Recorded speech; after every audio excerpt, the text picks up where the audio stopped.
안녕하세요, 시청자 여러분. 자, 바이오주의 특이사항, 특별한 뉴스나 정보를 빠르게 보는 코너예요. 국제의약품 박람회가 내일부터 개막이 됩니다. K바이오가 과연 밀라노를 달굴 수 있는지 이런 유형의 기사들이 있어서 살펴보려고 합니다. 자, 이 뉴스 안에 출처고요. 김태환 기자님의 글입니다. 오는 9일이죠. 내일부터인데 이탈리아 밀라노에서 열리는 국제의약품 박람회에 우리나라의 많은 기업들이 참가해서 글로벌 시장 진출을 모색한다고 합니다. 특히 이제 코로나 유행 이후에 처음으로 현장 전시가 가능한 이 대회라고 그래요. 이 제약바이오 분야 전 세계 최대 규모의 행사고 아시아에서는 중국과 한국, 인도 등 이 동남아시아 국가가 이 전시를 예정하고 있습니다. 특히 국내 기업으로다가는 삼성바이오로직스, 한미약품, 중권당바이오, 경보제약, JW홀딩스, 오토텔릭바이오성 이렇게 20여 국이고요. 특히 한국의약품 수출협회가 한국관을 따로 운영한다고 그래요. 그래서 이 코트라도 역시 부스를 따로 운영해서 해외 바이어들에게 국내 기업 정보를 안내할 예정이라고 합니다. 이런 데서 많은 기술 수출과 우리나라 제약바이오 뛰어난 우수성을 알려서 지금 제약바이오주들이 많이 침체되어 있죠. KRX 헬스케어 지수 자체가 전체로 많이 떨어져 있는데 특히 오늘은 이제 백신 관련해서 이 코로나 치료제, 화이자 이 발로 인해서 백신 관련들이 좀 위험할 수 있는 상황까지 되어 있기 때문에 꼭 그게 아니더라도 우리나라 바이오 업계들이 이런 대회를 계기로 수출도 많이 이루어지고 기술 수출도 많이 성공적으로 했으면 하는 이런 바람입니다. 이번 전시에서 가장 주목할 점이 바로 이 국내 기업 의약품 생산 및 바이오 의약품 위탁 개발 CMO, 즉 우리나라가 CMO, CDMO의 허브로 될 수 있는 이런 상황이 돼 있는 거죠.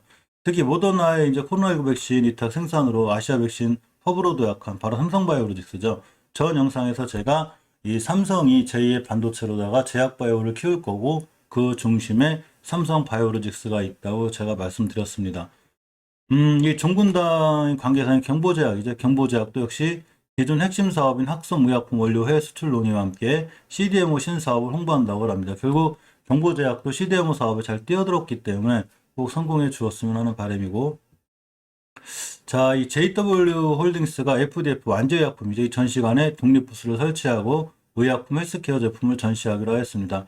이에 얼마 전에 살펴본 한미약품, 보령제약, 일동제약 역시 전부 다 참가하고요. 정군당 바이오, 휴원스 글로벌, JW 홀딩스, 대봉 LS, 성 등도 이 전부 다 참석한다고 합니다.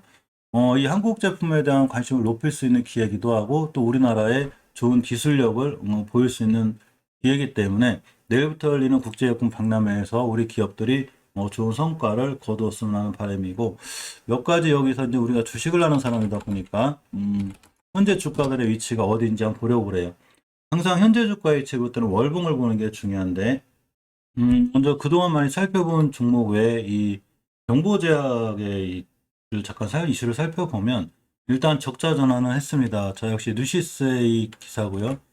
경보제약이 3분기 영업손실이 37억 적자 전환이 되면서 약간 주가가 많이 밀려 있죠. 경보제약의 주가를 보면 월봉에서 위치가 추세가 완전히 우하향이 됐고, 예전에 이 코로나 관련해서 잘 올라가다가 추세가 꺾였고 이렇게 20개월 선 밑에까지 추세가 깨져 있습니다.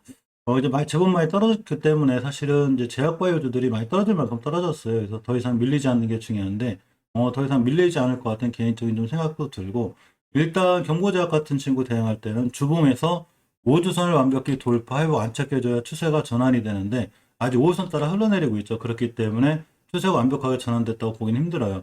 단지 원체 많이 떨어져 있었기 때문에 10월 8일 날 형성된 저점이 9,400원을 기준으로 대응을 하면 더 이상 밀리지 않고 박스권에 있다가 잘 상승해 주지 않을까 이런 생각도 좀 해봅니다. 특히 경보제약이 종군당의 좀 계열사죠. 종군당 우리가 좀 잘 볼 필요가 있는데 사실 차트적으로 볼 때는 역시나 예전에 이 나파벨탄 치료제 관련 많이 올라왔다가 굉장히 많이 우하향을 거쳤고 거의 바닥권을 찌고 있는데 이 종군당의 코로나 치료제에 대한 좋은 이슈들이 좀 있죠. 이렇게 보시면 역시 뉴시스의 출처고요. 이 종군당의 코로나 치료제가 국제의학 저널에 게재가 됐습니다. 중증 고위험군에 대한 이익이 기대된다는 이런 글이죠. 송현주 기자님의 글이고요. 종군당의 코로나19 치료제로 개발 중인 나파벨탄 이상 시험 결과가 저명한 국제학술지 란세릿이 발행하는 의학저널 이클리니컬 메디신이라고 그래요. 여기 11월호에 게재가 됐습니다.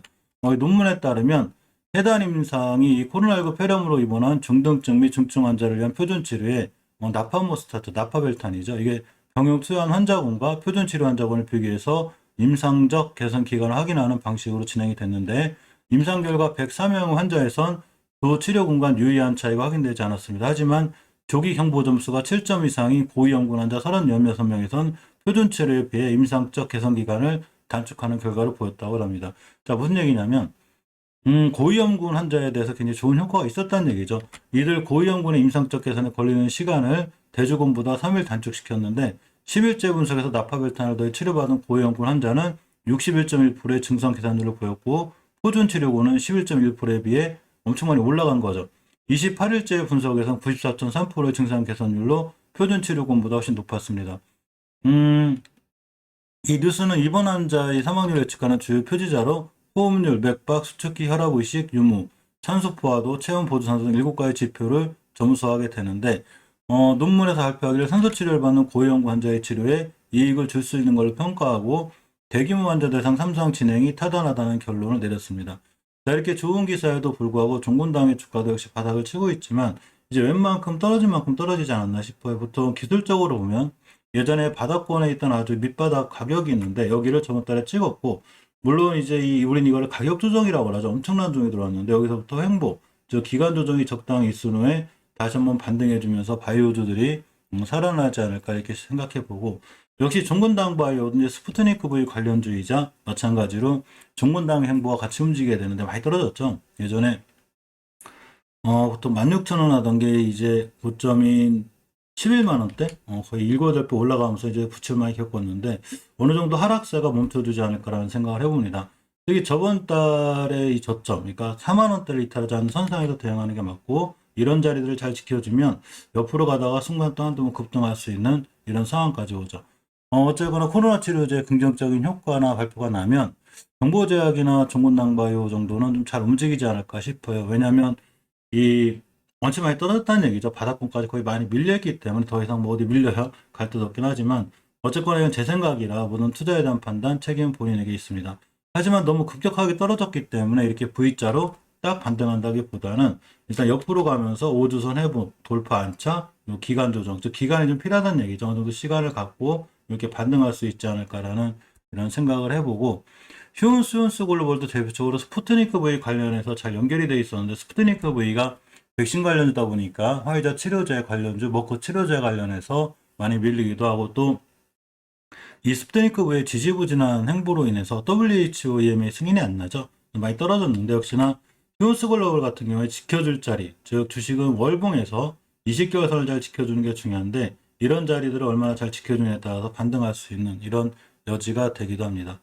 휴온스는 이 완벽히 추세를 깼죠. 20개월 선. 그렇기 때문에 추세가 하향 중이라 사실 많이 떨어졌죠. 최저점 다시 찍었는데 이런 친구들 대응할 때도 반드시 전저점, 아무리 좋은 호재나 뉴스가 있어도 전저점을 기준으로 대응하는 게 맞고 전저점을 자꾸 깨워 내려온다는 건 추세가 하향이니까 전저점을 잘 지켜주는 자리, 그리고 특히 주봉에서 중기 추세를 돌려주는 5선 돌파 안착하는 자리들이 꽤 중요해 보여서 매수를 하더라도 그런 자리에서 매수하는 게 낫지 않나 이런 생각을 해보고 이번에 이 스푸트니크 V에서 이제 어린이용 백신 개발도 곧 출시해죠. 이렇게 보시게 되면 농업경제신문에 출처고요.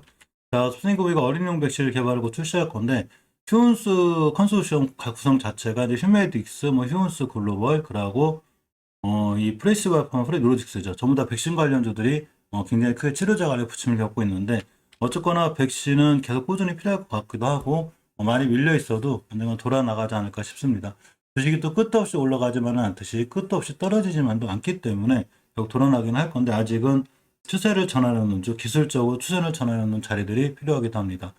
자, 러시아에서 어린이용 스푸트니크 V 코로나 백신 개발이 거의 완성에 가까워졌는데 이 무라시코 장관이 우리는 아이들이 더 자주 아프다는 걸 알고 있고 3,000명 이상의 아이들이 이 라잔 지역에서 의학적 관찰을 받고 있다고 합니다. 따라서 어린이용의 새로운 코로나19 백신이 이미 완성에 가까워져 있고 그것이 곧 출시될 것이라고 합니다.